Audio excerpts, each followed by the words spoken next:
But first, the role Facebook played in catching burglary suspects in Mid-County. Good evening, welcome. I'm Kevin Steele. And I'm Jackie Simeon. Thanks for joining us. Jefferson County deputies say 3 adults and a teenager made up a Mid-County burglary ring. 22-year-old Don McCray, 20-year-old Cameron Pennell, and 20-year-old Jonathan Miller of Nederland are charged in the crimes. A 16-year-old was also busted. The ring is believed to be responsible for 6 home burglaries. Altogether, the sheriff's office says the men stole about $20,000 worth of valuables. One of the burglars' victims spoke exclusively with 12 News HD reporter Augustine Garfias. He joins us from the newsroom tonight with the story. Augustine?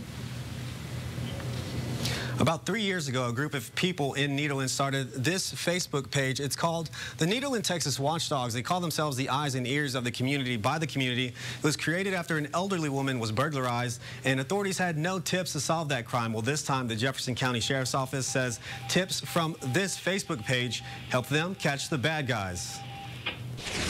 They broke this with my tool I have in the back to cut my flowers with, and reached in and unlocked the door. Bill Landry says he and his wife were at church about a week and a half ago when his house became a target for burglars. They broke the glass and bent this to where they pulled it out. See here where they pulled it out? So this was all locked up? Yeah, this is all locked up. Stolen were 16 guns and a 43-inch flat-screen TV. Landry's home was one of 6 targeted in Mid-County. The Jefferson County Sheriff's Office says these burglaries all happened the same way. The men walk up to the door and knock to see if anybody's home.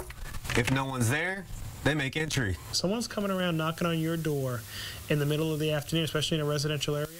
They are most likely scoping the area for burglaries. Down Landry Street, there are dogs watching, but it's the watchdogs on this Facebook page that the Sheriff's Office says led them to catch 3 men and a juvenile at the center of a burglary ring.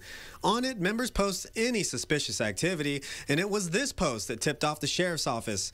A member said, "My neighbor's home was broken into yesterday. If no one is home, apparently it's your day to get robbed." There are things that don't necessarily always pan out. There are things that don't go where we would like them to go, but for one instance we can say this worked. People posted stuff and it worked. The tip was taken and ran with, and they caught the guys. Landry has managed to get 14 of his guns back, and he's taking precautions to make sure they're never stolen again. All locked up now. That thing weighs about 850. The Sheriff's Office says it's typical for house burglars to target homes during daylight hours. Their advice is, if possible, to have a dog, to get an alarm system, and to alert your neighbors when you're going to be stepping out. And it's evident that neighbors in the area are touching base with one another. While I was talking to another neighbor, he received a call from one of his neighbors driving by, and he told him that there was somebody suspicious outside of his home. Well, that was our photojournalist just taking some video. We're live in the newsroom tonight. Augustine Garfias, 12 News HD. Good to be in communication with your neighbors. They're taking care of each other. Thanks, Augustine. The Sheriff's Office also says if suspicious people knock on your door asking for someone who doesn't live there, alert the authorities right away. Early tips are the key to getting burglars off the streets sooner than later.